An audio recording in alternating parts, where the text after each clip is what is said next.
Okay, welcome to another movie review stream. My name is Mark McPherson, film critic for movieswithmark.com, twincitiesgeek.com, and filminquiry.com. And we're getting very close to the end of December here. It's crunch time right now, covering too many movies a day, but I'm going to try to cover the big ones coming out this weekend for this holiday weekend, actually. There are a few bigger ones coming out on Christmas, which I will get around to covering, but for now, we're just going to cover the films coming out this weekend. So what do we got today? Well, we're gonna review Mufasa, The Lion King, the latest prequel, CGI live-action film from Disney based on The Lion King. We'll also be taking a look at Sonic The Hedgehog 3, the third film in the film saga based on the series of video games from Sega, and we'll also review The Brutalist, an American... a historical epic on the American experience, starring Adrian Brody. So, and I'm just getting to covering these here, but I got around to these early, so if you want to see more early reviews, be sure to like and subscribe to this channel so you can get informed on the latest movies coming out, because there's a whole bunch more that I've got yet to cover this year, including the ones that we're going to be covering for the best of 2024. So that will be coming up here soon. All right, let's get straight into it then. We'll start off with Mufasa, and then move right into Sonic the Hedgehog 3 after that, and then The Brutalist. Keeping it tight today, just so I can save my voice, and for the bigger films we got coming up. There's a lot more coming out on Christmas. These are just the ones coming out this weekend. All right, let me get my notes up here, and let me get a drink of water.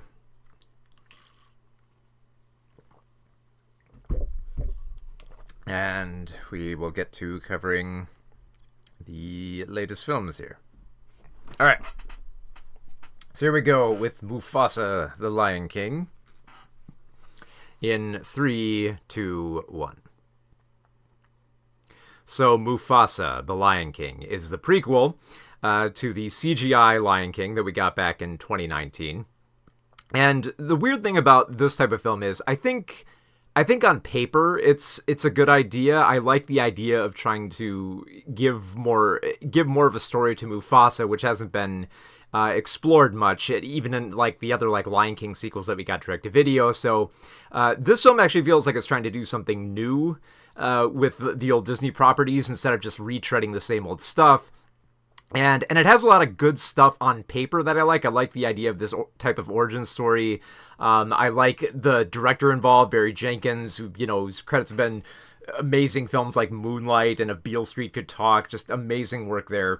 But it's also written by Jeff Nathanson, who did write the last Lion King film. And I think a big problem with this story, I think, isn't so much that I think, that I don't know if I don't think it's so much that, that I'm not really that interested in Mufasa as a character, because I think any idea can be done right.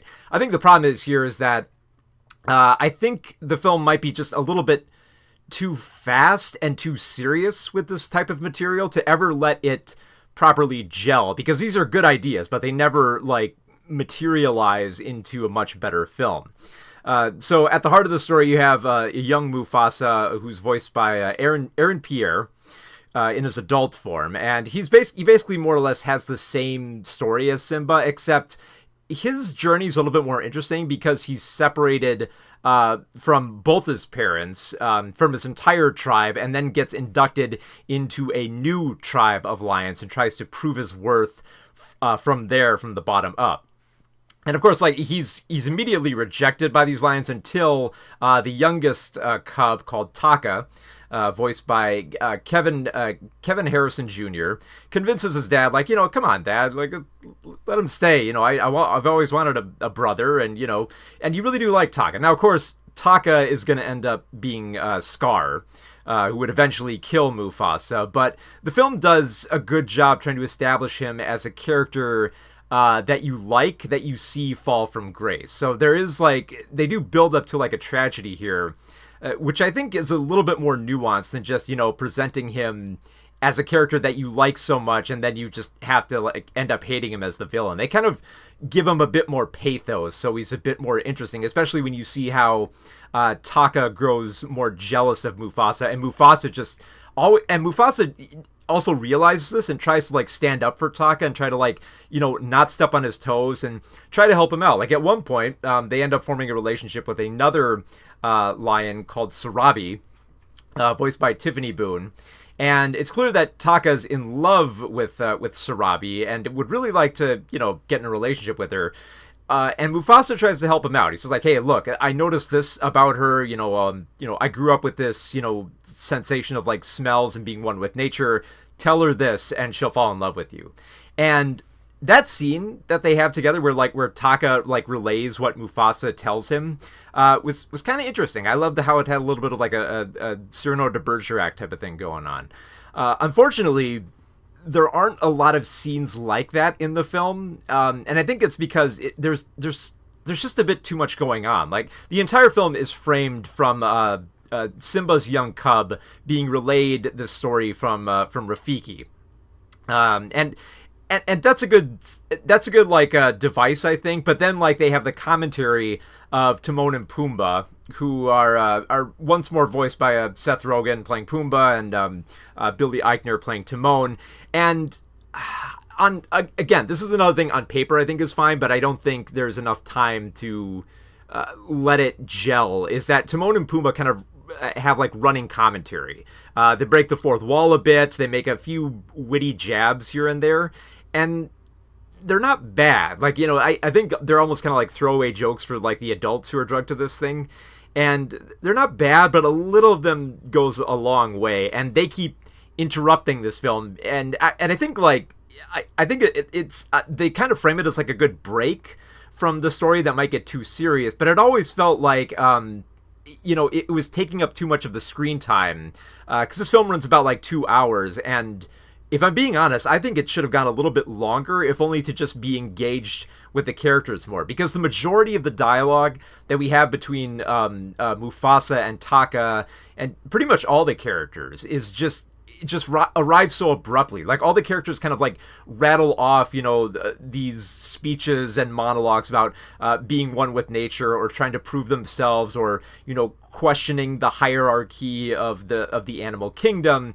Which is all not bad, but there's no breathing room to give these characters any more dimension than that. It almost feels like, at least to me, the film felt like it was trying to be like a Shakespearean drama, but has all the tact of a stage production that is just rattling off the lines as quickly as they can, just to show you that, just to like fit in all the drama as quickly as they can into this type of production.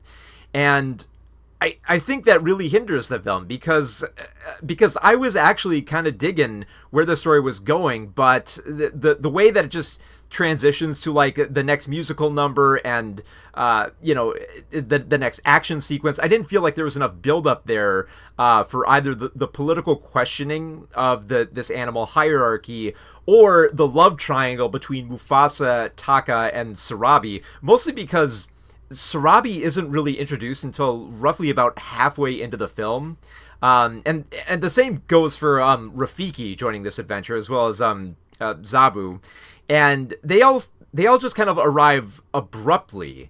And it just really was like, I get what they were going for here. Like they're trying to make it an adventure of all these like misfits who feel like they've been displaced from their tribes for one reason or another, are coming together to try to find the promised land where they think like they can settle down and make themselves their own home and their own tribe.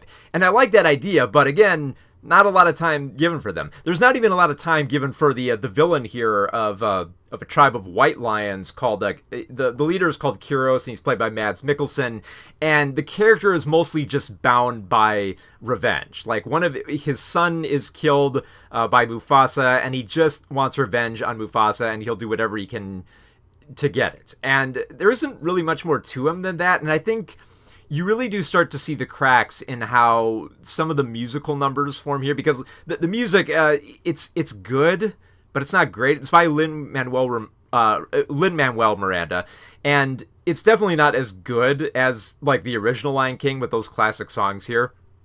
But they're okay. But then when we get to Kuros' song, he sings, it's no Be Prepared. Like his song is Bye Bye, in which he's just he's not really talking about ambition. He's just talking about wanting to kill all these lions and how fierce he is. Which, again, like a lot of the soundtrack, not a bad song, but not really a great villain song where I think the film can just kind of like coast on that.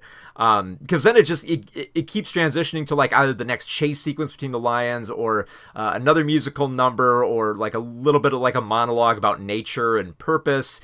And it always felt like the film was trying to do so much. And it never really has, like I said, breathing room. And it never really got me engaged with the characters. It just felt like it was breezing by as quick as it can. Like, I have to imagine there was stuff on the cutting room floor because it proceeds so quickly to the point where I would almost wish that they just took out the entire, like, Timon and Pumbaa running commentary on this film. Because, like, it's fine, but, like, it really dices up the drama and takes away from it. It's like, why are we wasting time with that?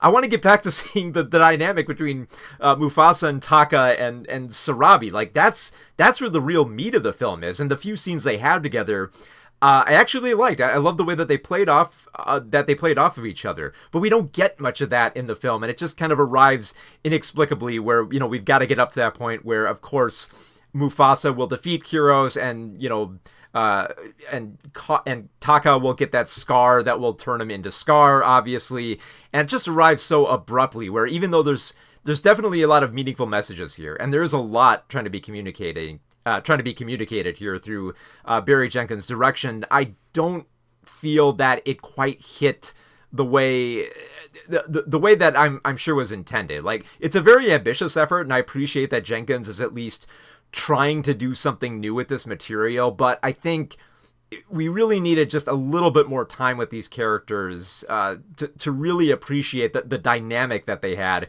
and to better embrace like the grander themes that are trying to be addressed here. So it's a good effort, but it's not as good as it could be for this Lion King prequel film. So Mufasa, The Lion King, will be in theaters today. All right. And, wow, is it going to be in tough competition with Sonic? I've heard... I haven't checked the latest box office reportings, but last I checked, it was fluctuating. It was about like a dead heat between Sonic and Mufasa. But I think the last report I read, like, Sonic was edging it out just a little bit more. I think in terms of, like, pre-sale numbers. I think the real test will be, like, how it performs over the next weekend. Because, honestly, I think the films have a lot of press and buzz for them that I think, like, they're going to be, like, neck and neck. That they might end up just being fairly close in the box. There's definitely going to be a winner. I don't think it's going to be like that rare tie we had like 10 years ago with How to Train Your Dragon and 22 Jump Street. But I think the real test is going to be the repeat business that's going to happen next weekend. So let's see about that. All right. So let's get to Sonic the Hedgehog 3. I'll get my notes up here. Get one more dose of water here.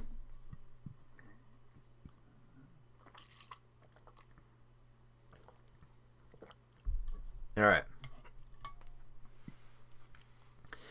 So, here we go with Sonic the Hedgehog 3 in 3, 2, 1. So, Sonic the Hedgehog 3 is the third film with Sonic the Hedgehog on the big screen, and I keep feeling like this type of film should be made for me only because, I grew up playing Sonic and, there are 90s references here and there are, like, in fact, at one point, the characters acknowledge that, oh yeah, the 90s were so awesome. So, growing up with Sonic being one of my favorite video games, you would think that I would kind of dig on this. But I think the problem with this particular film is that it's actually drawing from Shadow the Hedgehog, a character from the 2000s, which was when I kind of fell off Sonic the Hedgehog. And I think for good reason, because around the 2000s is when the Sonic games started having like backstory and like storylines and more complicated lore, and I just wasn't digging on it. Like, I looked at it and I was like, oh, this seems a bit too silly for me. I don't think I'm going to be playing these games here. And, you know, with the past two Sonic films, I was just kind of whatever with them. Like, they really didn't work for me. I didn't like the product placement as much. I didn't think most of the jokes were that great. I found a lot of the jokes actually kind of dated in some of those, but they were, you know, I thought they were okay. You know, for being just like an action adventure film for kids, like it's okay. Like it's not really gelling for me, but it is trying and it does have good energy, and I could see why kids would like that. But with Sonic the Hedgehog 3, it's just like, it just shows like the diminishing quality, I think, of these types of films. And I think I know what it is. I think I know why I'm really not digging on Sonic 3 as much, especially after Sonic 2. So I remember, like, when I was watching Sonic 2 in the theater, the one moment that got everyone really excited, that got everyone cheering more than anything else in the film, was the very end of the film when they reveal that, oh, Shadow the Hedgehog is going to be in the next Sonic movie. And everyone went nuts. And then we got Shadow in this film, and it just feels like he's very much being like very much a serious character, but there was never like that much of an exciting moment that, you know, I got that same level of excitement that everyone was cheering for in the last film. And sure enough, at the end of this Sonic film, there was another one of those moments where the biggest cheer was at the end. And it really just feels like these films are more of like playing bingo at this point, where you go not so much to be entertained by what happens in the meat of it. You're just going there to see who's the next, you know, Sonic character they're going to check off with this film. And I think a big problem with why this film didn't work for me is just that there isn't really a lot of chemistry or growth between any of the characters. So, of course, it picks up with Sonic the Hedgehog, voiced by Ben Schwartz, who now has two allies with him. You know, now he has Tails, voiced by Colleen O'Shaughnessy, and Knuckles the Echidna, voiced by Idris Elba. And I think they have a good dynamic. I like Tails as kind of like the eager fan working with Sonic, and Knuckles as kind of the fish out of water type alien who takes stuff a little bit too seriously, but does have a little bit of heart. So I think they have a good dynamic. But we don't get a lot of that because the film is racing off to its next, you know, crucial save the world moment, in which case Sonic has to fight this new enemy called Shadow the Hedgehog, voiced by Keanu Reeves, who is another alien that has crash landed on Earth. And Shadow, they establish, is a much more serious villain. Like, he has serious pathos of having lost a loved one and just losing faith in humanity, that he just wants to blow it up. And there isn't really much more to him than that. Like, I guess they can't really do the fish out of water thing again because they already have Knuckles to do that. But there was never a moment where I felt like Sonic was playing all that well off of Shadow, or, come to think of it, just anyone playing off of anybody here. Like, there's a lot of jokes with Sonic where it just feels like he's like ad-libbing or just making jokes for himself, and he's not really interacting with the rest of the world. And it feels like everyone is in such, like, they're so close up. Like, I know these films look good with the way that, like, they composite the CGI well in with the live action, but it always felt like there was a line between Sonic and the humans where it just felt like the humans were trying to, you know, try their best to, you know, stick out as dopey comic relief, and all the CGI animal characters were taking this plot of this giant space laser that's going to blow up the Earth far too seriously, that to the point where they can't even really crack jokes. Right? It surprised me how few of the jokes and the zingers and the one-liners from Sonic never really landed. And, you know, to be honest, like, the jokes from Sonic never really impressed me, but there was at least like a little bit of a knowing humor to them. These jokes just kind of feel like dad jokes masquerading as you know, like too cool for school type of like a trickster mentality that just, it feels, it doesn't work. It, like, every time like he tries to make a joke, it just falls flat. It's like, okay, it seems like a fairly obvious joke. That one didn't work. Maybe the next one will be better. Oh, that fell flat. Like, I can tell they're trying, but just, it feels like bad Saturday morning cartoon writing, with how little I cared for, like, Sonic cracking jokes here. Now, of course, and of course, like, the one comedic force in these Sonic films has been Jim Carrey, and he returns as Dr. Ivo Robotnik, but because there's nobody really equal to Jim Carrey. Even Sonic, who's supposed to be like this fast-talking trickster type character, Jim Carrey can really only play off himself. So of course in this film they give him his grandfather, who of course is played by Jim Carrey, and it just feels like Carrey is in his own world. Like, he has a lot of funny lines, but they're only when he is interacting with himself. You know, and again, that just further reiterates how this film like has everyone sectioned off. Like, they're in their own worlds. Like, we're only in this film to make our jokes. Don't step on anyone's toes here. Just, you know, remain in your lane.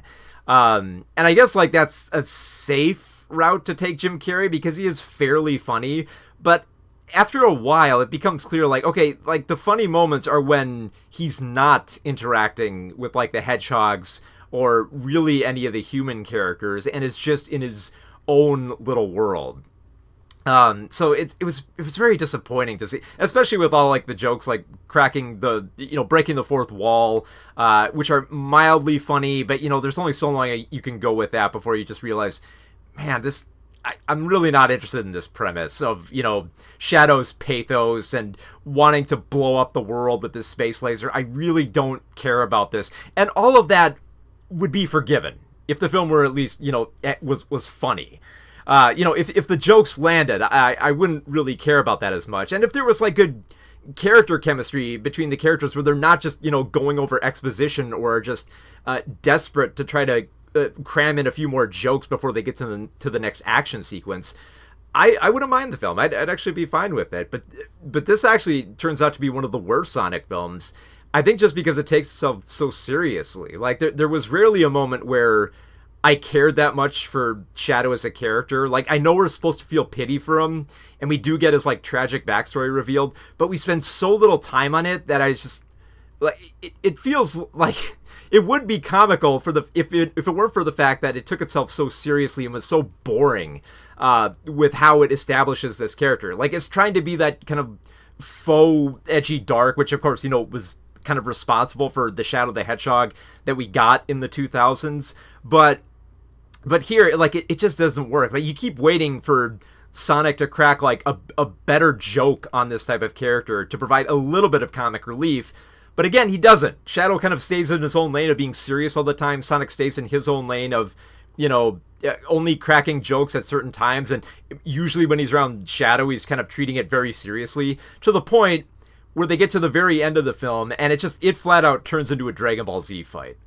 In which Sonic has just stopped cracking jokes and he's just speaking like a bland action hero where they all talk about, we're going to finish this, or, you know, I have the ultimate power, I'm going to defeat you by using the chaos energy. And it's just, it all just feels like banal, like, anime fight dialogue that I really didn't care about. And it really feels weird having it juxtaposed with, you know, Jim Carrey's comedic antics, which again, they're at their funniest when he's not engaging with this plot. Because when he is actually, you know, talking with his granddad about, you know, his history with Shadow and what they've, you know, this giant weapon they've made, it's really not that interesting, and it never engaged me. And not to mention the fact that this film, like, it has a lot of human characters, like, and a lot of actors reprising their roles from previous films.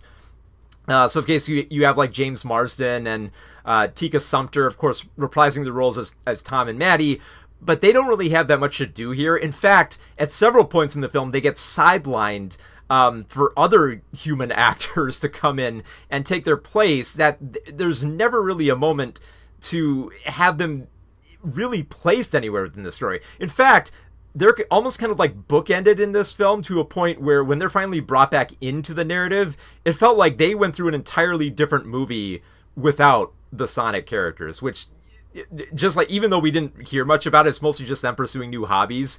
I was kind of a little bit more interested in that, if only because, like, it was some deviation from, like, this standard save the world type action plot that I don't know, I really wanted, like, some detour like that wedding from, like, the second film. I know a lot of people really didn't like the action wedding sequence in Sonic the Hedgehog 2, but I was fine with it, if only because it was a nice break from the treasure hunting story, which I really didn't care about because it just felt like the standard tropes. that type of film. Also, a real waste here of Kristen Ritter, who's playing a military director who you think would play a bigger role, and she doesn't. She is such a throwaway character here, who is just tossed in here to spout exposition and then just kind of leave and not really do anything here. And yeah, it's just like there's a weird distance between all the characters here, especially when you get to like the very end of the film, which tries to wrap everything up with a happy ending, but it's a happy ending where it almost feels like Sonic takes no inventory of anything he's done or anything he's learned, that it's just, we leave him the same way that we find him. And it's just, and it's not that interesting. It's like all we really got to see Sonic do was just fight someone and have consequences that kind of go away at the very end of the film, where he just stops growing as a character or considering anything that he's learned, just goes back to being the same old trickster as before, except with fewer jokes and like a lot of serious moments that are a bit too serious for their own good. Like, I get the film wants to have more lore to it. I get that it wants you to take these characters seriously. But within the framework that they've set up here, it feels weird. It feels very weird to kind of place this faux darkness on top of this narrative. That it really didn't work for me. And wow, like Shadow he was so, I know a lot of people love this character, but just the way that he's presented in the film just seemed boring to me. Like Keanu Reeves does his best, but he's not really given any interesting lines. He's mostly just, spouting the typical like action dialogue that he could recite in his sleep. Ben Schwartz also tries to go a little bit serious here, but it's hard to take him seriously after all the zingers that he's been cracking, and he never really puts on much of a different voice where you feel like, he's turning towards like a dark side, and just there's really no progression. It all just kind of turns into noise by the end of the film, to the point where, like, yeah, I get it, there's video game references all over the place, and I'm sure for a lot of Sonic fans who just crave the Easter eggs and just to be excited for the next character who gets revealed in the mid-credit sequence, that's fine for them. But as someone who did grow up with the Sonic games and found them fun, I didn't really have fun with this film. Mostly just the jokes didn't work, the backstory was not that interesting, and Jim Carrey is kind of in his own little world, and there's really no growth or chemistry, not even like on like a bare minimum that I would expect for them to like pull off with this type of script. It just keeps getting distracted by like all the other Sonic the Hedgehog lore and Easter eggs that it can shove into this film, and it just it doesn't work. So while I was like semi-passive with the past two Sonic films, I'm not with this one. This one is probably the worst Sonic film, just because in its attempt to kind of swirl together the silly and the serious, it doesn't mix. So Sonic the Hedgehog 3 will be playing in theaters today, starting today and through the weekend. What am I talking about? All the films that I'm reviewing today are going to be in theaters this weekend. We'll read some of the comments here before I get to the Brutalist next. From Julius Kingsley the 13th, says, I enjoyed Sonic 3. It's definitely the best of the three movies because it is the most Sonic movie. It's not embarrassed or trying to be something else, and it's not wasting time with dumb side plots. I would say, to that counter, I would say it's not wasting as much of its time. Because I know a lot of people really didn't like that wedding sequence with what's her name? Maddie's like mother, and like Maddie's family from like the last one. Those two characters that they had in the wedding, they do come back here, and it's shorter, but wow, does it fall flat. Like, I would much rather watch that entire wedding sequence than that brief 2 minutes that they had in Sonic 3. It was that bad. It fell so flat for me. And sure, it's less time wasted, but it's still wasting time. So in other words, they haven't really learned from these mistakes. They've just become more economical with how they spread them around. But I will agree with you on this line. It is not embarrassed about what it's trying to be. It is trying to, stay true to like what a lot of Sonic fans have come to know with like Shadow after I looked up some information about him. Yeah, it does seem like it's giving the fans what they want, but that can only go so far before, like I said, it just becomes like a checklist of like Sonic characters at this point, and counting down like all the lore. And I think that's like a big mistake, just because I think that makes the films like less appealing on just like a general level. If you're a big Sonic fan, and if like I said, if you just want to go in there and play Sonic the Hedgehog bingo, you'll probably love this film. If you just want to go in there with your laundry list of just checking off like all the Sega and Sonic stuff that's in there, I'm sure it's great on that level. But I'm one of those people who I need a little something more. I need you to actually give me a story and to actually like do some work to make me care about these characters, instead of just like presenting them as they are and then just like shoving out all the lore and just trying to be accurate. You can be as accurate as you want, but if you're not adding anything to it, it's not that interesting. I had a similar, like here, I'll put my own fandom on the slab here if you want. So Warner Brothers recently released a 2-part adaptation of the Watchmen comic book in animated form, and it was meant to be like a very faithful adaptation. And when I watched those 2 movies, yes, they are faithful. They do adhere to the comic book. They do have all the passages, including like the Black Freighter arc, which was taken out of the Zack Snyder film. It is a very faithful retelling of the comic book, and it does understand the themes in a way that Zack Snyder did not. But it does not add anything to it. It's just a straight adaptation of the Watchmen comics. And at some point, like I was watching it, and I was just like, okay, this is the comic, but what's the point? It's not really doing anything interesting with the direction. Like even like the faithful art style just kind of grated on me after a while, because it's like, it isn't working. I get what they're trying to do. I get with the cell shading, they're trying to match the comic book panels, but it's just not working for me. And it just feels like the adaptation just felt like drinking water. It's just like, yeah, I've read this before. This is that same story, but what more can you add to it than that?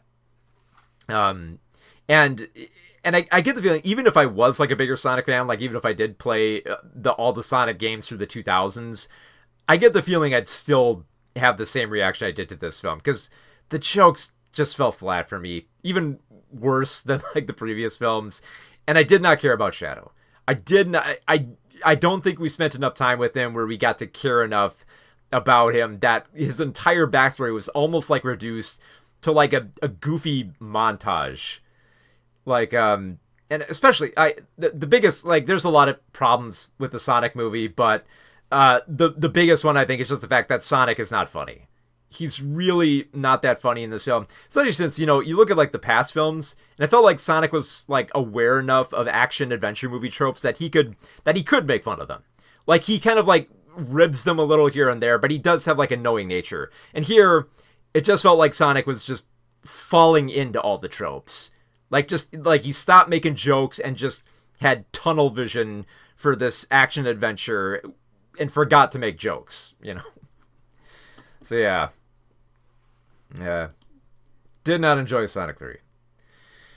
Alright, well, kind of went off a little bit there, so let me get some water before we get to our next film.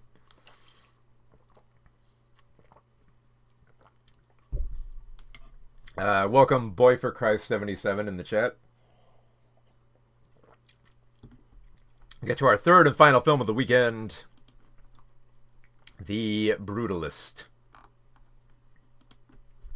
Move my notes up here.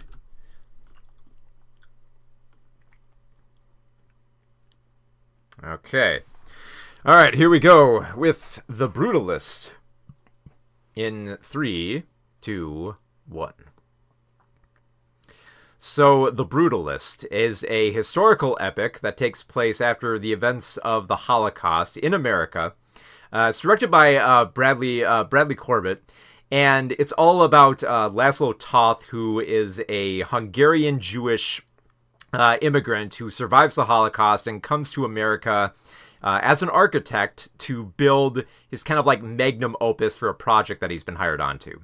Now, when I first watched this film, I didn't look up too much about it, and while I was watching it, I kept thinking, there's a lot of detail here, and it's so intricate and complex that I had to think, is this based on a real person, or maybe it's like it's based on a historical drama novel, or at the very least, like the giant structure that he's building, like that has to be real, right? There has to be like something that it's drawing from. And no, everything in this film, I mean, just from like the characters and what they go through, is very much like an original narrative. And I was just stunned by how much thought went into staging this type of film, because it is a long film, but it does cover a large stretch of this one guy's life that is very complex.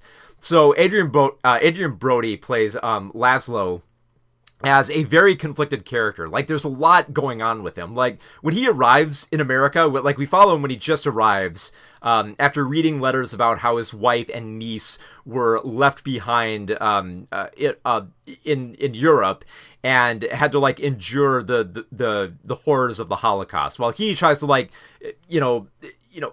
make a living over in America and wait for his family to join him.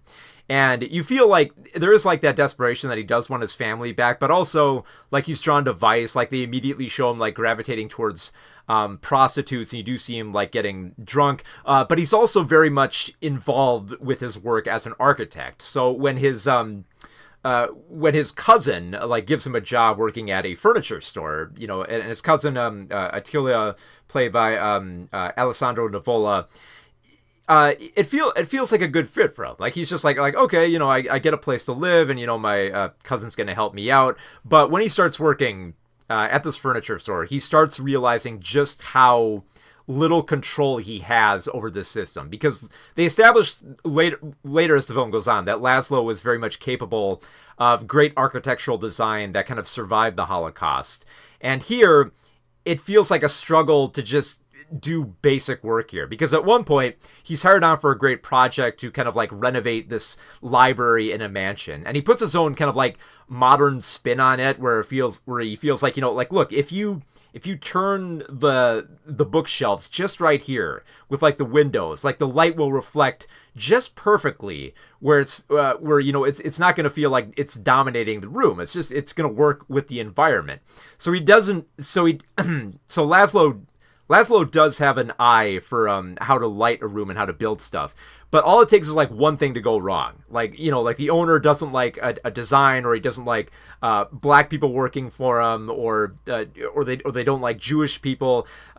Something goes wrong, and he can like lose everything in an instant.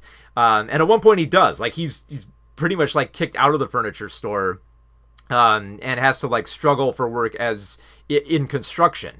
Now, eventually he does bounce back when Harrison Lee Van Buren, played by Guy Pearce, commissions Laszlo to build this ultimate community center that's going to be like a representation of faith and just community in general. That's going to have all these like rooms and various spaces that are just going to bring people together. And it seems like this would seem like Laszlo's like magnum opus. Like, he's given this grand opportunity to do this, and he gets this contract by the end of the first act, and then the second act becomes all about him wanting to all about him trying to build this structure and facing all the problems that happen with it, from changes in his design to issues with getting certain materials. Now, it would seem like, at the beginning of the second act, everything is working out for Laszlo. He's got his dream project.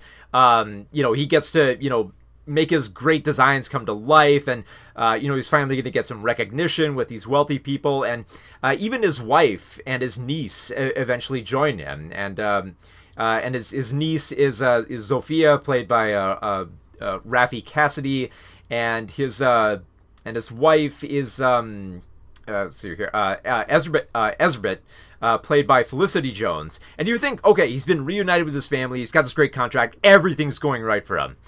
And then, of course, because of course we saw how easily everything can be taken away from him, and how there's like bigotry that is breeding within this capitalist system, we know that everything could turn over in an instant.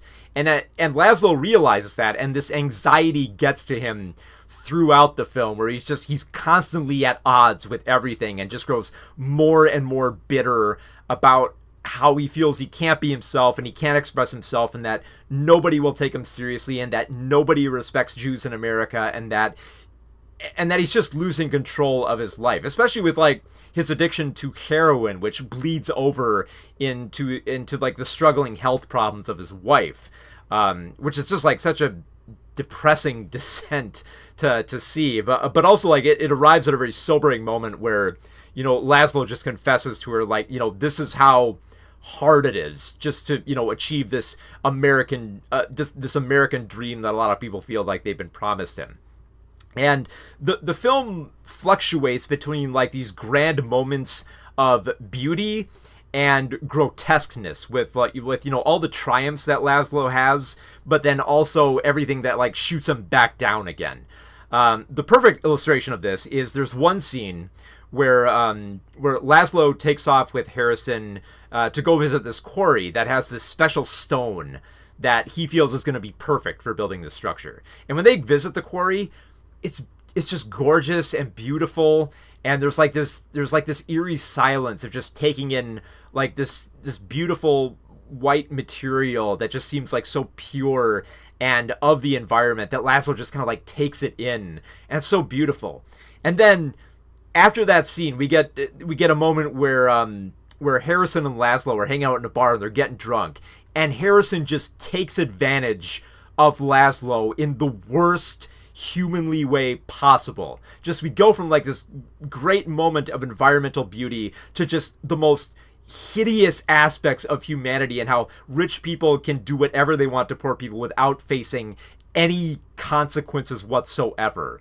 That is so disgusting. Now there is a little bit of like a sobering payoff to what Harrison does to Laszlo, but like the resolve that it has is, it's a little bit surreal, but it also kind of makes sense in how Harrison kind of tries to avoid the situation by almost kind of like disappearing into like thin air, showing like how there's little that he has to answer for, and that, you know, when the going gets tough, rich people can just like duck out, and they don't have to face the horrors of the world. And also just the structure in general that Laszlo builds throughout this film, like all the little details here, like the way that he has like the high ceilings with the light coming in, and how it's meant to like kind of be like a reflection of his time in Hungary, and what he feels during the Holocaust, and all these like little details that only people who have experienced the Holocaust would take into inventory when they look at the structure.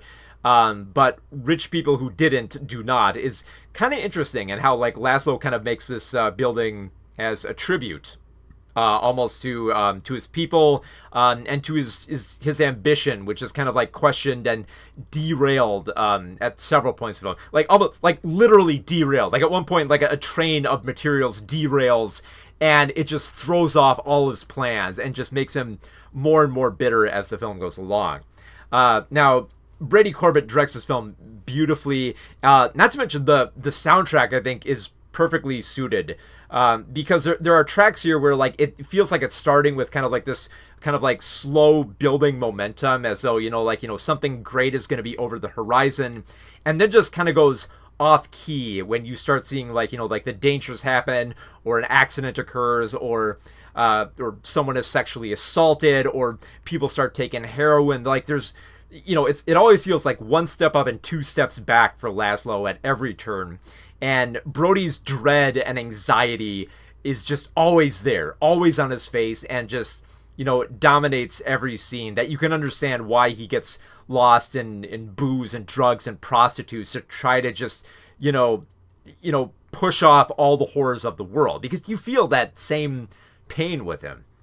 Now, the way that I've been trying to describe this film for people in kind of like a, you know, like an elevator pitch sort of way, is just that it's a damning indictment of, you know, like the American dream, and a historical epic about the American experience, and how capitalism kind of like hurts those dreams and people's existence. But even when I say that, I almost kind of want to like bite my tongue, just because there's so much more that this film addresses than just that.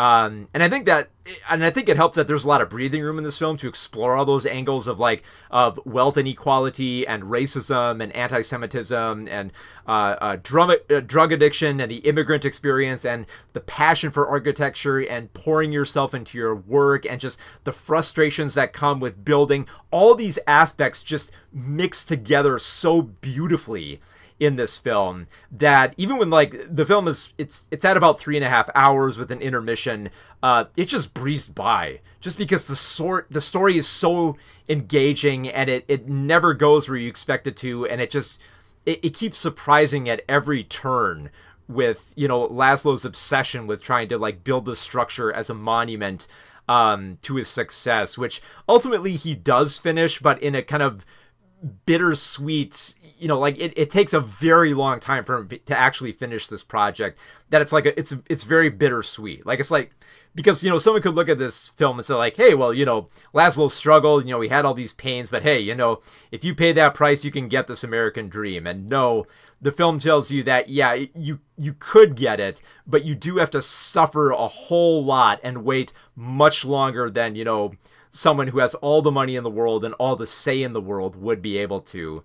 And you just feel that existential dread within Laszlo about how little power you have when everything could be taken away from forces outside of your control. So for focusing on so much of this American experience, I think I fell in love with this film. I think, you know, Brady's performance is great. Guy Pearce is so perfect as this manipulative rich guy. Like, Felicity Jones has a lot of vulnerabilities in her role that you feel for her a lot, and just fantastic direction. It's a towering American epic, and definitely one of like my favorite films I've seen about the American immigrant experience. So The Brutalist will be playing in theaters this weekend in limited run. But we'll be expanding more into January, and I wouldn't be surprised further into January that you start hearing more about this come award season. See, I told you my voice is going to go there. I wouldn't be surprised to hear more about this film coming in January, come award season, because it is that good.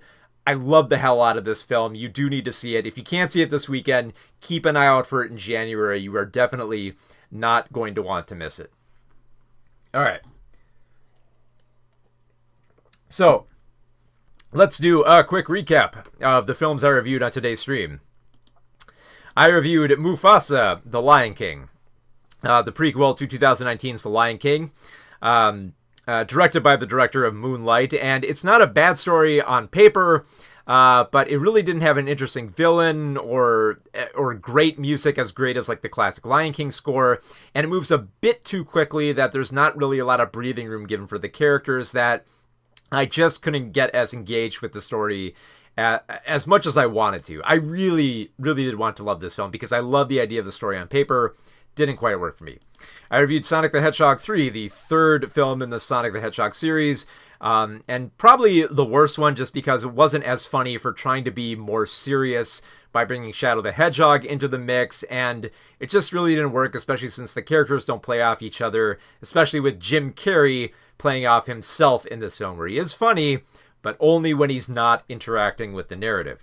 And finally, I reviewed The Brutalist, an American epic about the Jewish immigrant experience post-World War II, with a fantastic performance by Adrian Brody as he endures all the anxieties that come with trying to build his magnum opus as an architecture in a country that he struggles to understand. It is a fantastic film, and you need to check it out. So among all three of those films, you know, that are coming out for the weekend before Christmas, the best one is The Brutalist, so wouldn't really say it's family entertainment. So but I guess I would say, like, you know, if you do have family, you do have to choose between Mufasa and The Lion King. Sorry, Mufasa and Sonic the Hedgehog 3. Honestly, I know some people are not going to dig on this, but I actually kind of, like, by an inch here, I kind of preferred Mufasa a little bit more, just because I think its story is more interesting. I just don't think it's given a lot of time to gel as much. I do think and again, it's very close here because I didn't like the villains in either Mufasa or Sonic 3. Like they're both pretty bland. I didn't really care for them. But Mufasa, I think, had like enough interesting themes that it might be that it might be the better of the two films. It's fairly close. Like I think on Letterboxd, I gave them both 2 stars. Like they're, I didn't really dig on either of them. But hey, if you're in the mood to see if your bladder can hold it, and and you want to watch a towering American epic and one of the best films of the year, go see The Brutalist this weekend. Yeah, but don't bring the kids. Don't bring the kids to The Brutalist. That would be a big mistake. Now, if you want to read written reviews of all the films I reviewed today, you can find them on movieswithmark.com. And I think I might be writing reviews for like a few of these other places as well. So yeah, there you go. There's your films for the weekend. So I will be back next week to review more films that will be coming out on Christmas, and there's a lot. I will come back to Nosferatu. That's coming out on Christmas Day. I already reviewed it, but it's a damn good Robert Eggers historical horror, so that should be at the top of your list. But you know what? If you want like a little bit of a preview here, I'll give you a bit of a preview as well. The other films coming out on Christmas Day are The Fire Inside, which is the true story about the first, Olympic boxing woman to win a medal. And it's actually pretty good. And I say that as someone who's not really big on sports dramas. Like I saw one earlier this year called Unstoppable, which I didn't really care for that much. But The Fire Inside I actually do like because it does focus on the problems that face an Olympic winner after they win.